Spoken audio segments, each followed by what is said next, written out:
I never wanted to go to Sweden. It was my boyfriend Matt's idea, or rather his friend Lucas's. Lucas was Swedish-American, quiet, a little strange, always smiling but somehow never really smiling, if that makes sense.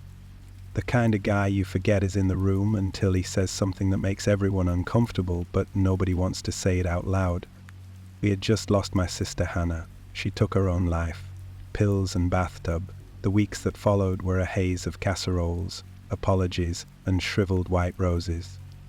Matt didn't know how to talk to me anymore. He tiptoed around my grief like it might explode, and truthfully, I wasn't much better. We were drifting. So when Lucas invited us, Matt, me and two other friends, Kyle and Joe, to his family's rural village in Sweden for their once-a-decade summer solstice festival, Matt latched onto it like a life raft.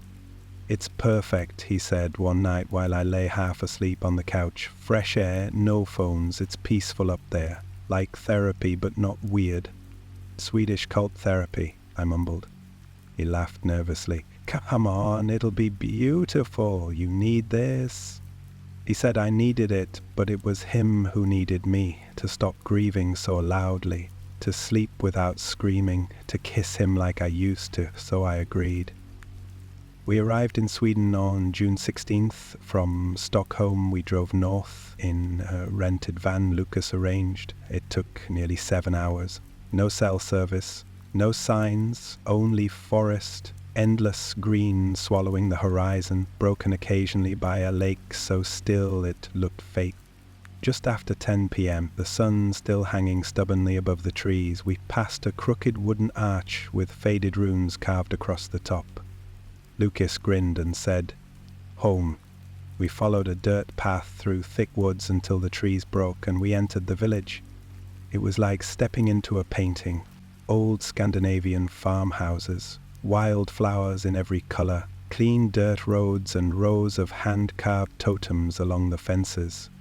There were no electric lights, only oil lanterns and candles. Children in white linen chased goats through tall grass.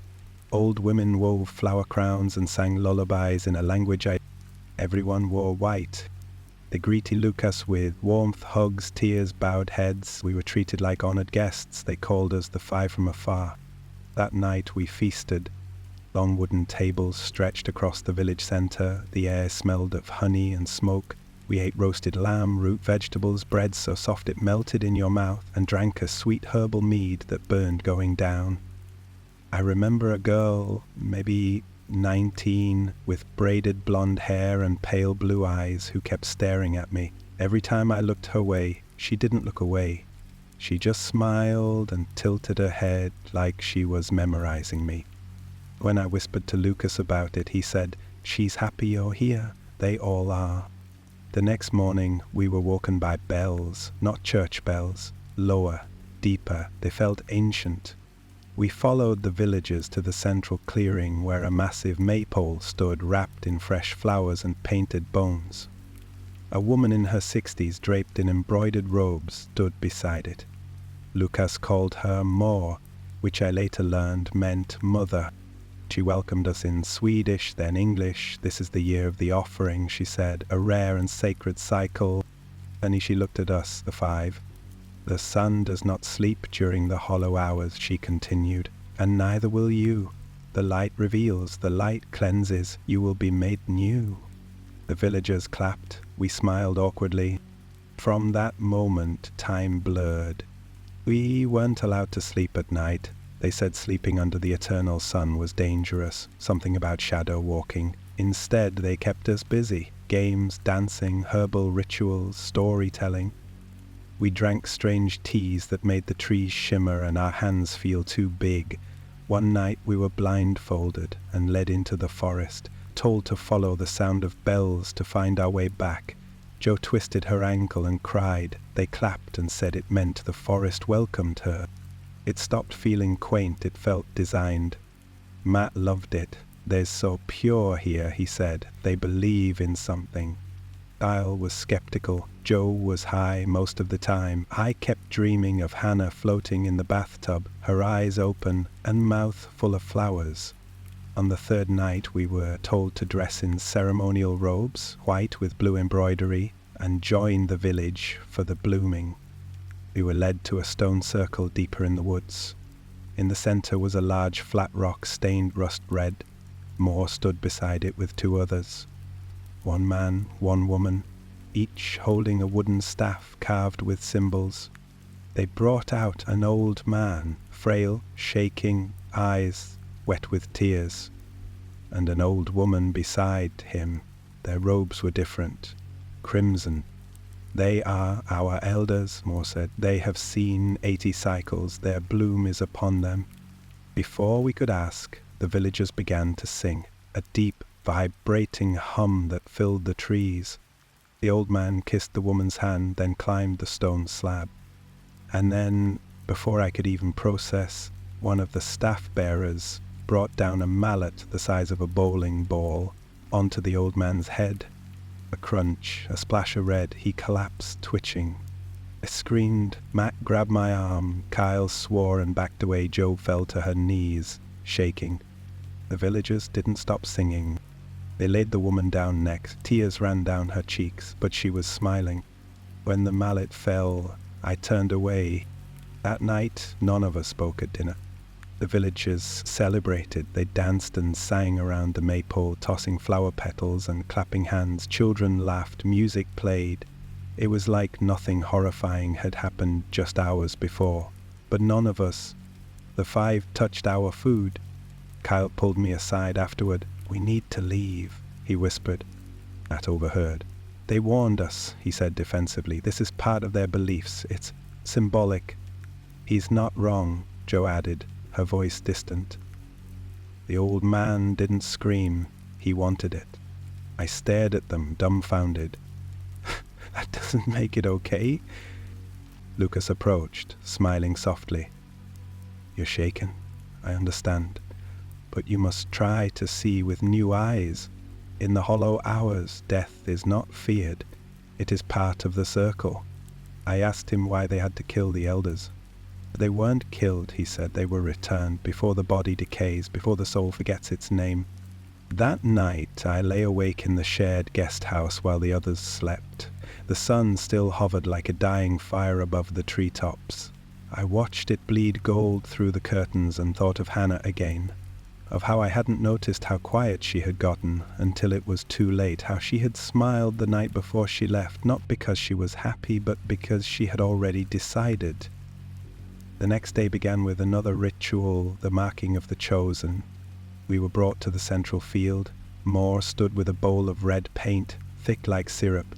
Each of us was handed a square of white cloth and told to stand barefoot in the grass.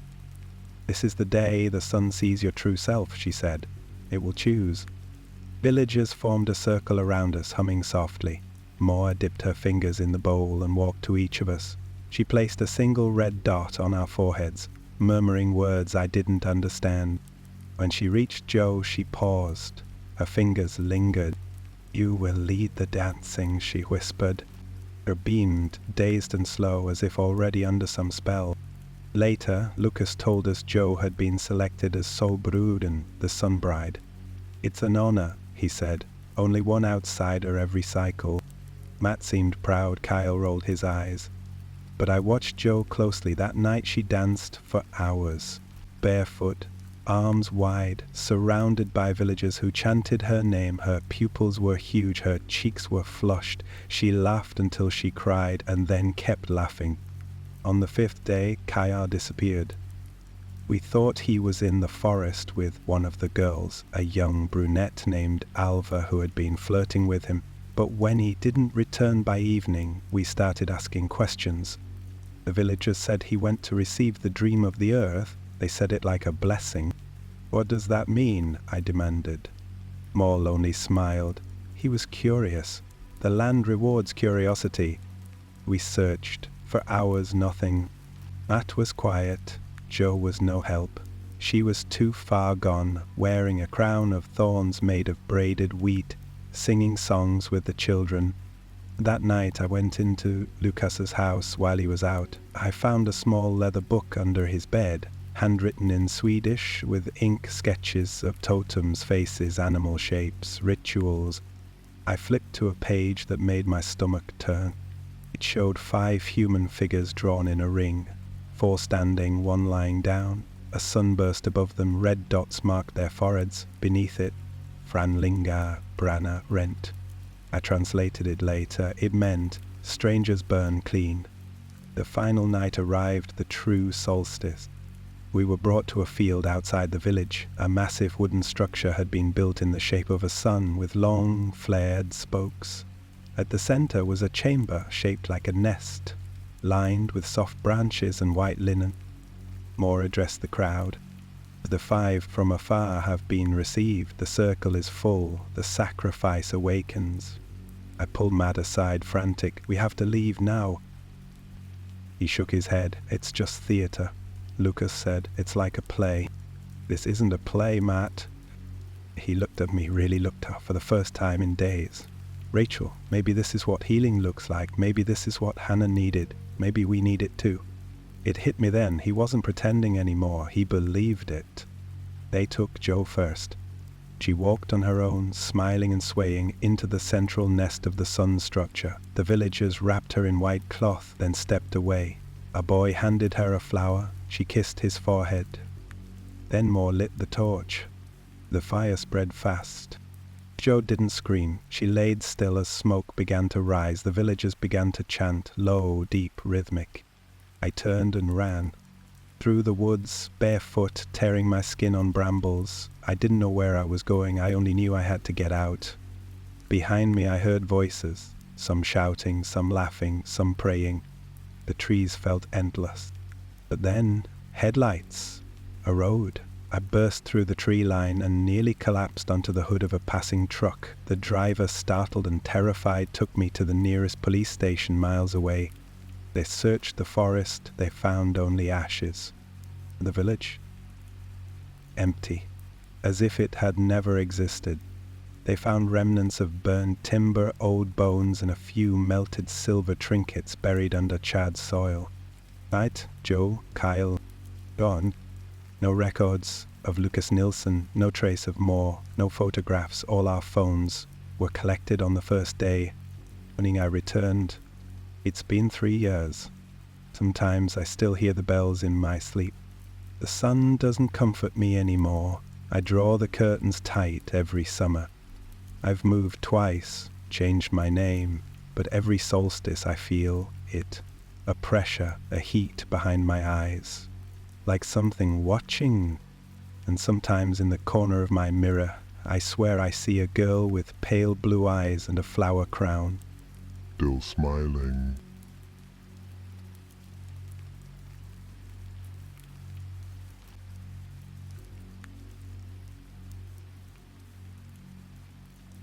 Everybody in town knew it. The kind of local truth that doesn't make it into newspapers or textbooks but gets passed down through cold warnings and slurred bar talk.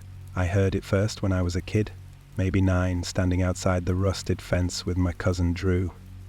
We dared each other to throw a rock at the front door. A man walking by, old, sunburned face, nicotine lips, stopped dead and said, "Don't touch that place, boys, not unless you want it looking back at you." We laughed, of course. That's what kids do when fear touches their skin for the first time, but I never forgot how he looked when he said it, like he meant every word. Years later, when I was 26, broke and recently out of rehab for the 2nd time, I came back to my hometown of Cold Hollow, Ohio. Population just enough to keep the lights on. The mines were closed, the factories were husks. Most of the storefronts downtown had windows covered in old newspaper and broken dreams. I needed work. Any work. That's how I ended up in a demolition crew with Drew again, the same cousin who used to dare me to throw rocks. He hadn't changed much. Still lean, still twitchy, still walking the line between charming and dangerous. He handed me a thermos one morning in the truck and said, "Guess what we're working on next?" I sipped the bitter coffee. "What?" He grinned. "So Luke, I stopped drinking." "You're kidding." Nope, the town finally got some kind of historic clearance. They're converting it into a rec center or some nonsense. We start tearing out the floors Monday. It was worse inside than I remembered. The church hadn't been touched in at least 40 years. Rain had gotten in through the roof, and mold crept up the walls in sickly grey veins.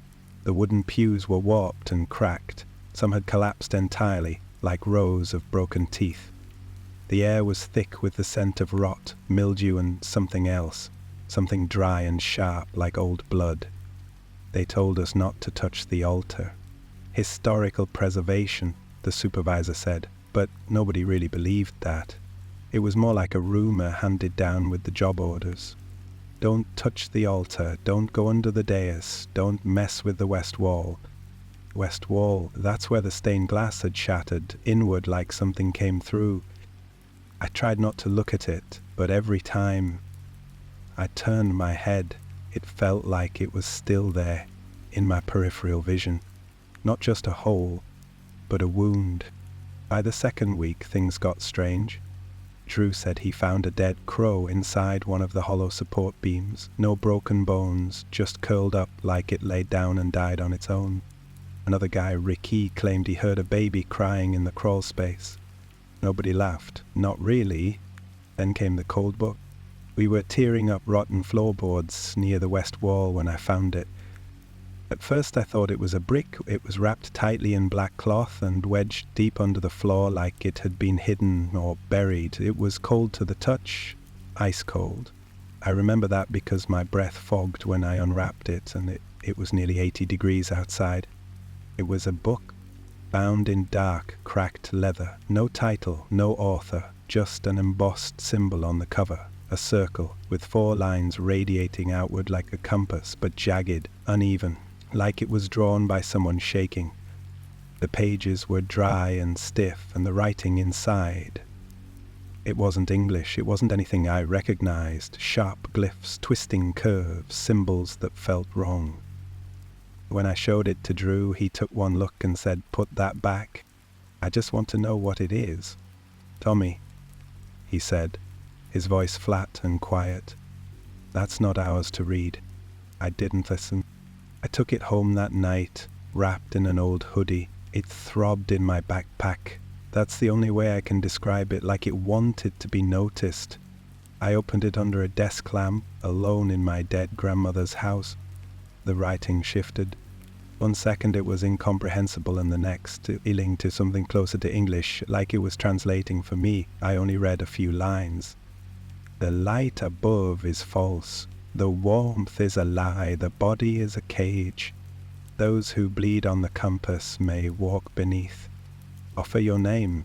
Offer your breath. Offer your silence." That last one made my stomach twist. Offer your silence. That night I had the first dream. I was inside the church, but it was clean, new, full.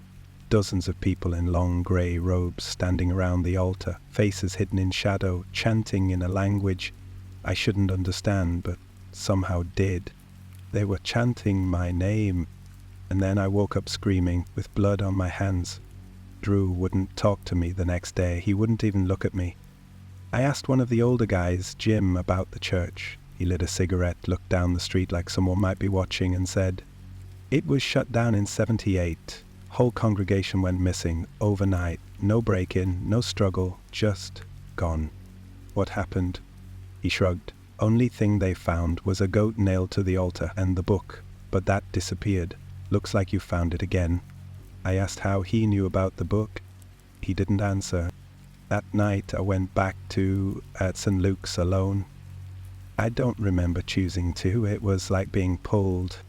I entered through the west wall. The stained glass hall was still there, but the temperature dropped 20 degrees as I stepped inside. My breath steamed. The shadows twisted even though the moonlight was steady.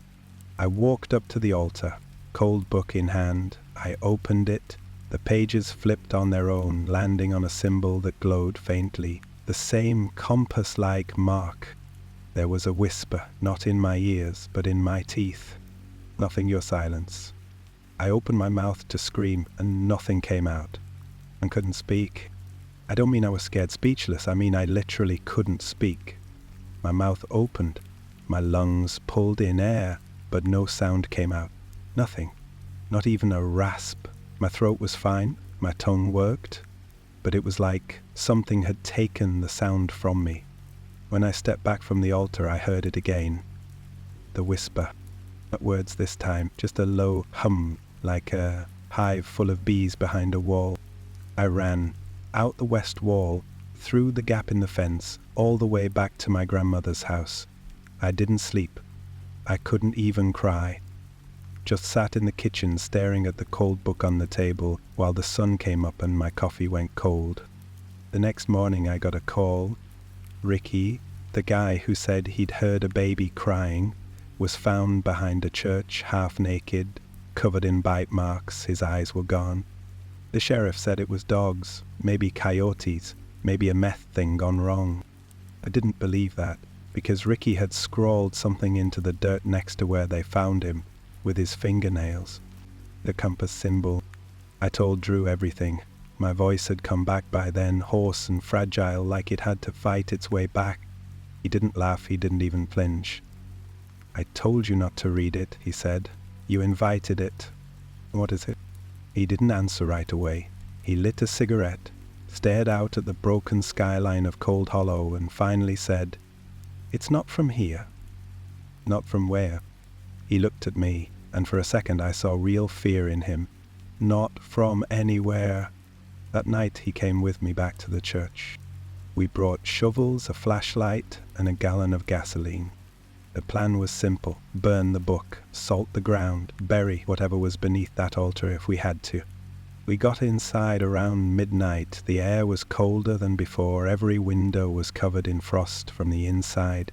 We made our way to the altar. That's when we saw the door. Not a real door, more like a jagged outline in the floor behind the pulpit, exposed now that the boards were gone. It looked like it had been sealed with tar and nails, but something had broken through from underneath. "Tommy," Drew said, his voice trembling, "we shouldn't be here." "I'm finishing it." He opened the door.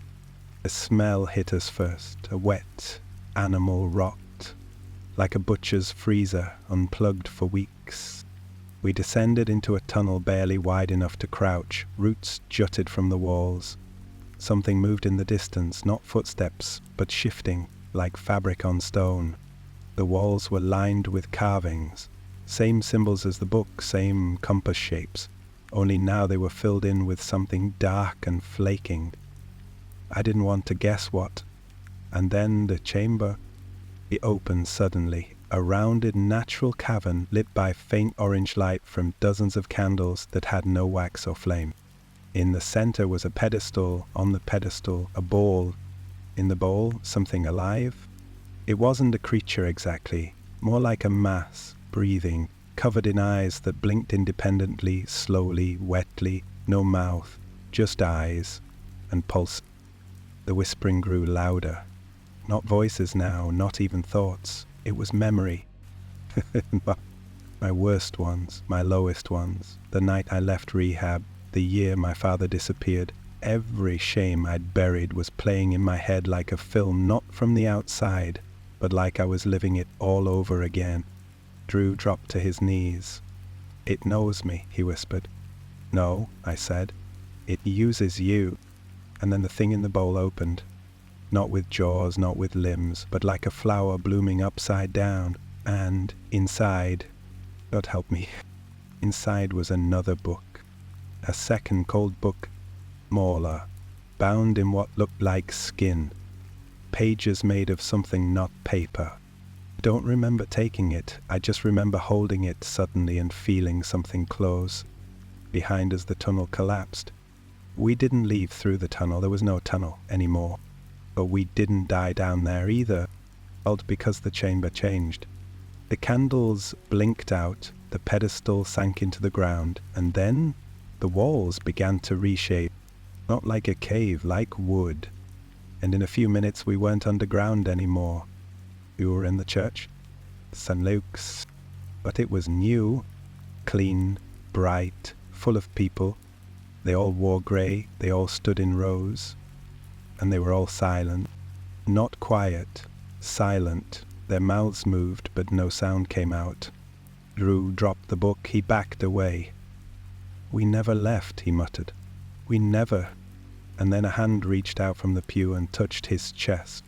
He screamed, but no sound came, not even a gasp. And then he was gone. Just unconscious. I woke up in the woods behind St. Luke's, alone. The cold book beside me closed. It was morning, bright, hot. I was found hours later by a jogger, drenched in sweat, dried blood under my nose. I never saw Drew again. I told the police. He ran off. Nobody believed me. Nobody searched very hard. Cold Hollow has its own way of forgetting things. The church burned down 2 nights later.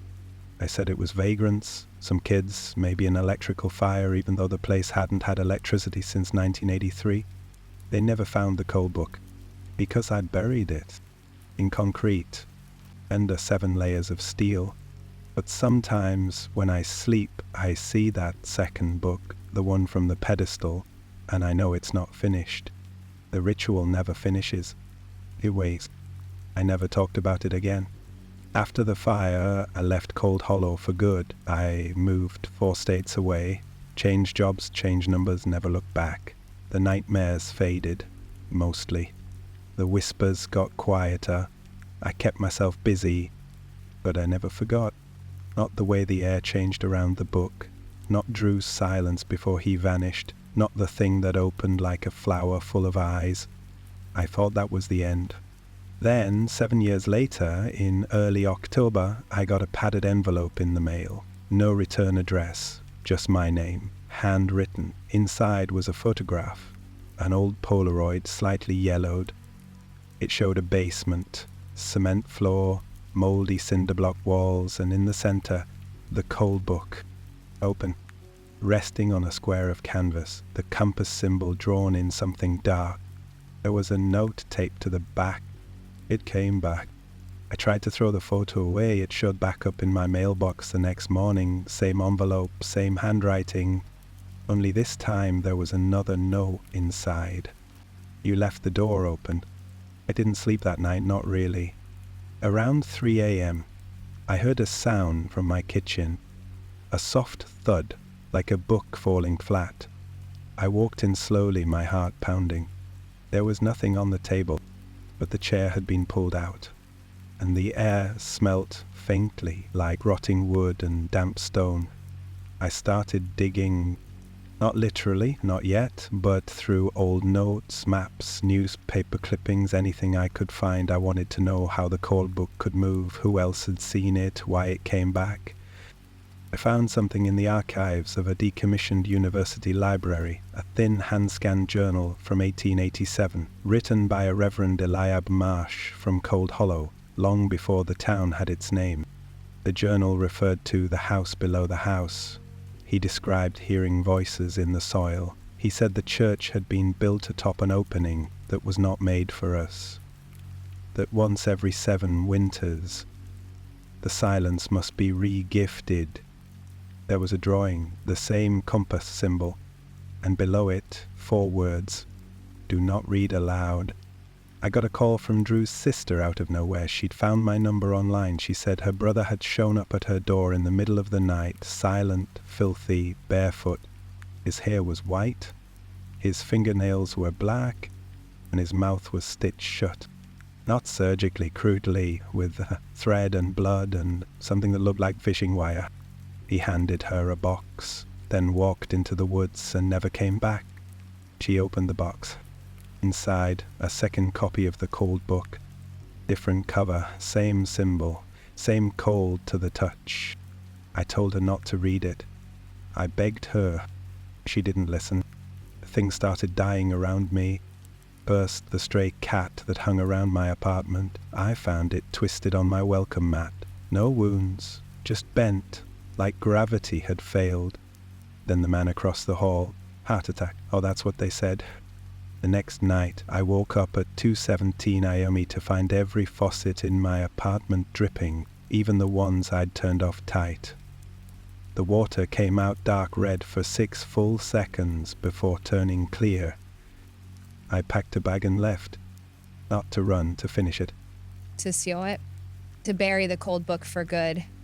I went back to Cold Hollow. The town was barely still there. Most people had left. Windows broken, power lines sagging. Only a few lights still flickered on porches. Like dying stars. The church was gone, of course, just a field of blackened soil and rebar skeletons. But I knew the land still remembered. I followed the compass, a pattern I could see in my head whether my eyes were open or shut. It led me behind the field, past the dry creek bed, into the woods. There, beneath a massive oak with a hollow trunk, I found the circle again. Same stones, same markings. And in the center, a new book, not a cold book, a third. This one was already open, blank pages fluttering in the wind like they were waiting. I sat down. I took a pen and I began to write. I don't know if this story will reach anyone. I buried the third book in a saltland pit, then poured concrete over it. I marked the ground with nothing. No sign, no cross, nothing for it to cling to.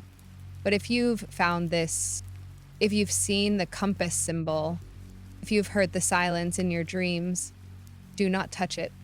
Do not write in it. Do not speak from it. Because the ritual does not end with fire or time or forgetting. It ends with a name.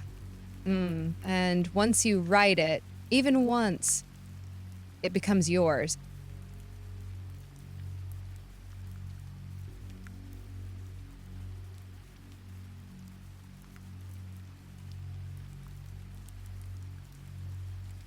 I've listened to my brother.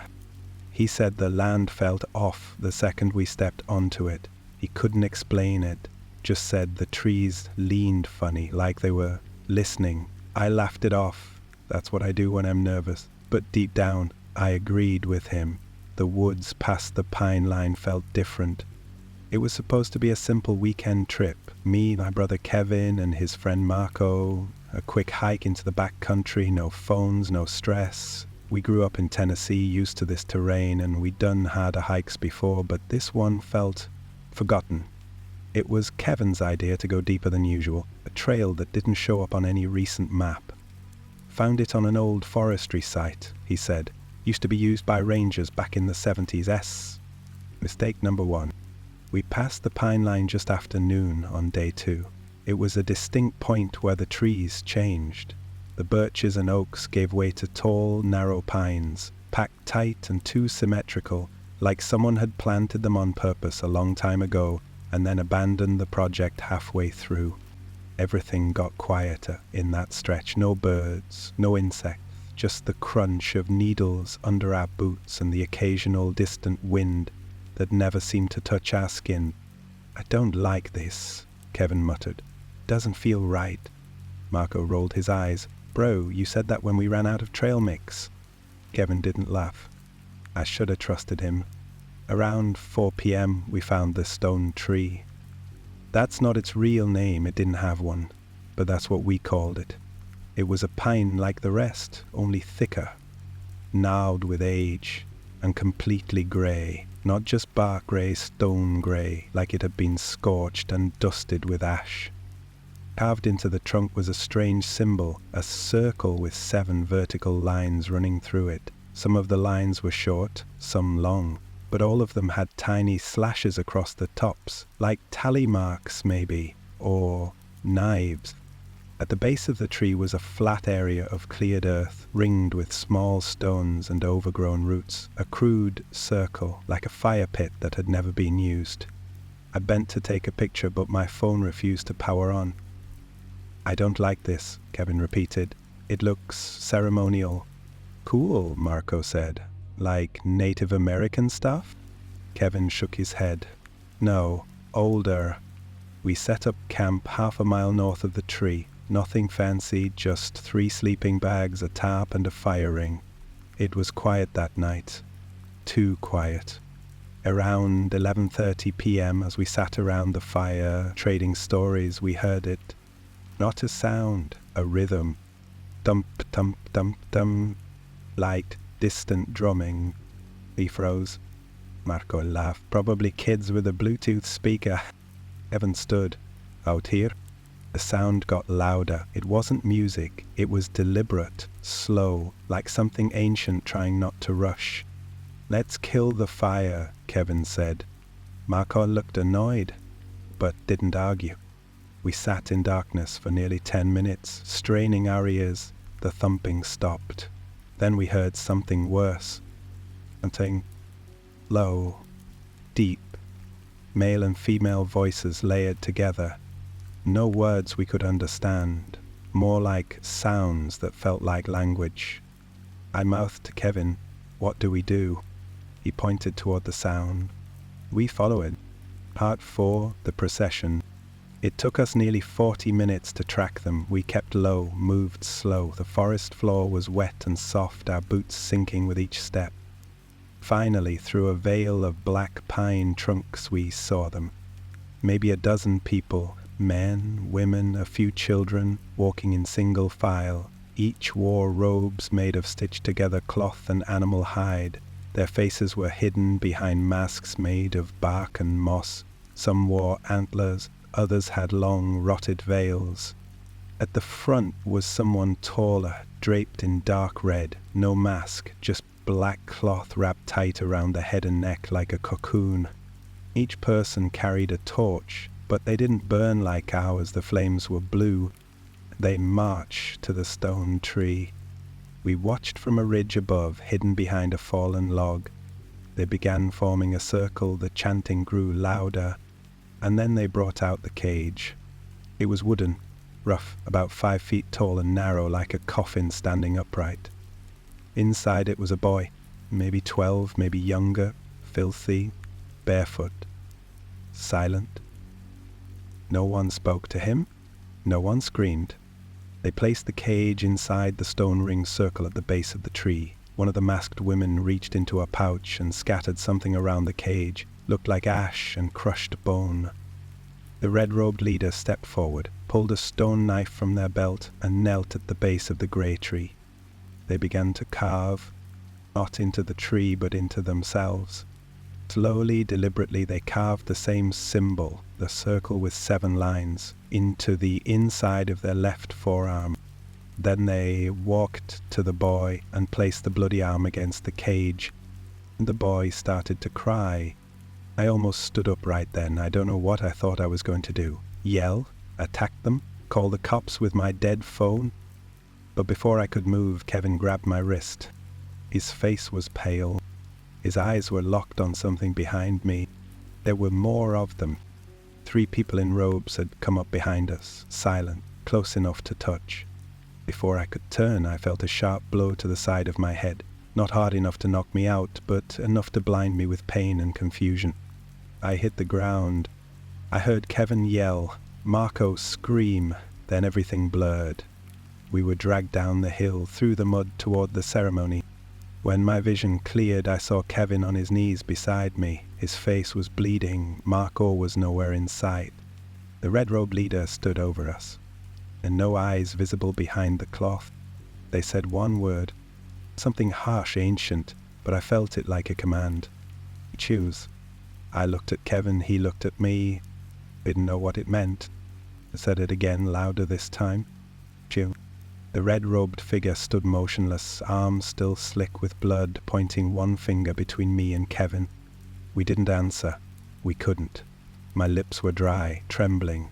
Kevin's face was full of blood and dirt, but I could see the same thing I felt, disbelief, giving way to pure dread. Then they brought Marco forward. 2 robed figures dragged him by the arms. He was still conscious, but barely. His left eye was swollen shut. His shirt was torn. His mouth was gagged with strips of bark tied in a crude knot behind his head. It placed him next to the cage beside the boy. The red-robed figure turned to us again. Then they said a second word, this time unmistakable. Witness. The girl stepped out from the circle. She couldn't have been more than 15. Her mask was simple. Just a hollowed-out section of bark with 2 slits for eyes. She carried a bundle of what looked like dried vines and long wooden needles. She approached Marco, knelt behind him, and pulled the bark gag from his mouth. He tried to scream, but no sound came. She dipped the needles into a dark liquid from a clay bowl, then began sewing through his lips. Kevin shouted. They rushed him. One masked figure held a blade to his throat while another shoved a fist into his gut. He coughed, dropped to his knees. I couldn't move. Oh, I couldn't do anything. I just watched as they finished sewing Marco's mouth shut. 8 passes, clean and fast, like they'd done it 100 times. Then came the part I'll never forget. They opened the cage. The boy didn't try to run. He stepped out slowly, shivering. They removed the cage completely, dragging it away. Then they grabbed Marco, 6 of them at once, and put him inside. He thrashed, trying to fight them, but he couldn't scream, couldn't yell, couldn't speak. They looked at. The boy walked back to the red-robed figure and took their hand. They all began to chant again, low and rhythmic. The sound vibrated through the earth. It made my teeth feel loose. Then they pulled the cage upright and tied it to the grey tree. At first I thought they were going to burn it, but they didn't use fire. They used dirt.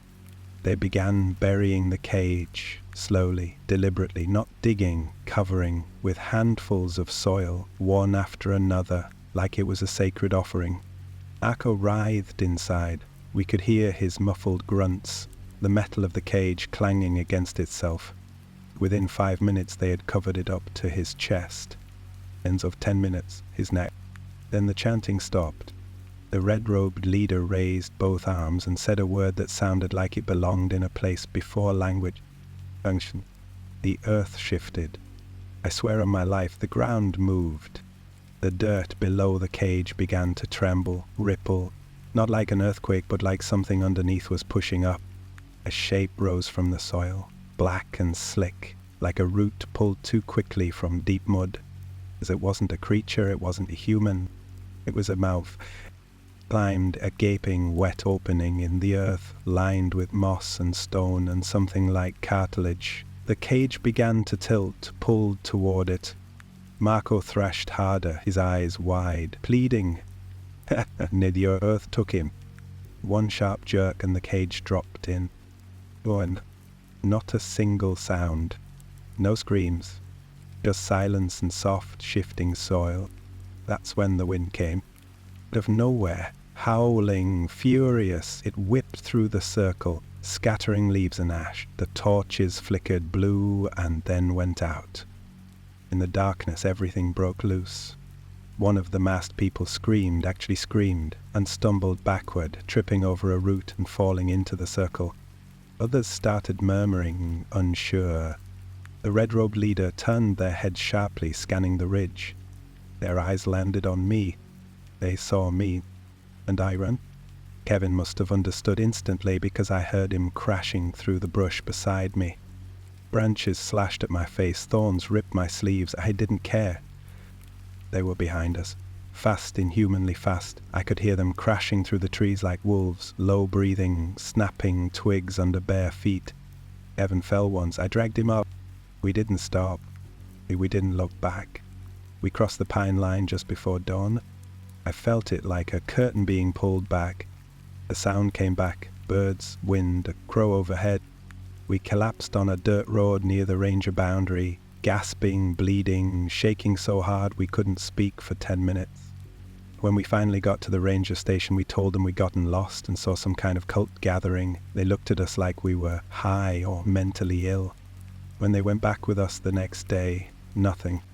No stone tree. No cage. No symbols. No trail. Just forest. Even my GPS track log was wiped. Evan doesn't talk about it at all. He moved to Chicago, deleted his social media, started going to church again. I know what I saw. You know what we heard? I know Marco didn't just vanish. They took him. They used him. They fed him to something. And I know this too. They don't use fire. And they use silence. And dirt. Whatever it was, it's still out there. And I think it remembers me. Because sometimes when I hike too deep into any woods, even halfway across the country, I find a stone. Smooth, carved, a circle. Lead with 7 lines.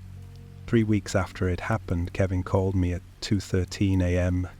I picked up expecting silence. He hadn't spoken to me since the night we gave our official space to the Rangers. Instead, I heard him breathing fast, like he'd been running. He whispered, "They're not done." I sat up. "What? Kevin, where are you?" I saw the boy again. My blood went cold. Was in the alley behind my apartment, just standing there. No shoes, same filthy shirt. He looked right at me. His eyes were... He stopped. "Kev?" He doesn't blink. He doesn't breathe. He's not a boy anymore. Then the line cut out. I didn't sleep. The next morning, Kevin was gone. Not at his job, not in his apartment. Cell dead. Wallet untouched. No note, no message. Police wouldn't take me seriously. So I drove to his place in Chicago myself. 3rd floor walk-up, neat, lived in, nothing out of place, except for what was on the mirror, drawn in something thick and dark, crusted and dried. The circle, 7 lines, a small X under the 2nd line from the right. I'd never seen the X before. It felt new, personal, like a list. I started researching harder. Dug into academic databases, obscure message boards, even ancient ritual archives from Appalachian folklore. Eventually I found an anthropologist who had written about undocumented transference cults in early Tennessee. The paper had been pulled from publishing in the 90s, flagged by several universities as culturally exploitative and unverified. Her name was Dr. Carla Neves. I tracked her down in rural West Virginia. She answered my email with a single sentence. "If you've seen the symbol, come during daylight, bring salt." Dr. Neves lived in a small farmhouse overgrown with ivy and nettle. Her front porch was lined with talismans made of pine, stone, and copper wire. She didn't shake my hand when I arrived. She just opened the door and said, "Which line was marked?" I told her, "2nd from the right." She closed her eyes and exhaled through her teeth. "It's the witness line." "What does that mean?" She didn't answer directly. She walked to her bookshelf, pulled down a leather-bound binder and flipped through photos. Old ones, sepia-toned. One showed a cage buried in soil, another a robed figure standing behind a grey tree. And one photo, more recent, showed the circle, clearly drawn in charcoal, surrounding what looked like a sealed well. She pointed to it. "This is what they're feeding. They don't worship a god," she said. "Not like we think of one." "What is it?" "A voice, a hunger. Something that speaks only through dirt and silence." She explained the 7 lines. Each one, she claimed, represented a stage. The finder, the one who stumbles onto the ritual, is the witness, the one forced to see it. The speaker, the one who spreads the word. The mourner, the one who tries to save someone. The sleeper, the one taken by dreams. Fortunately, the one who returns changed. The offering, the final line, and the X under your brother's line means he was marked, that they were done, watching, ready to move. What happens now? She looked me dead in the eye. "You're next." That night, back at my hotel, I couldn't sleep. The room felt wrong. Not unsafe, just watched. It's 2:17 a.m. That time again. I heard a sound from the bathroom, whistling, like something shifting under the floorboards. I walked in slowly, heart pounding, nothing there, until I looked in the mirror, with the words written in steam. I checked under the vanity, loosened one of the floor tiles. Beneath it, a small cloth-wrapped bundle. Inside, a pine needle, a strip of rotted bark, and a single human tooth. There was a note wrapped around the items. "Smells don't forget." Then I went back to the trail, to the pine line alone. The woods were different now, more silent, like it knew me. The stone tree was back, as if it had never left. No moss, no dust, fresh carvings. And at the base, a new circle of stone. Inside it, a cage, empty, waiting. I didn't approach, just stared. And then I heard it, a whisper from the branches. He looked. You what? Erin. Again. It's been 4 months since that night. I don't hike anymore, don't camp. I salt my windows and keep fresh pine needles by the door. But sometimes I hear the dirt shifting under my house. Sometimes I wake up with mud in my fingernails. And once, just last week, I heard my brother's voice through the vent above my bed. He reported just one thing. You're line 6 now.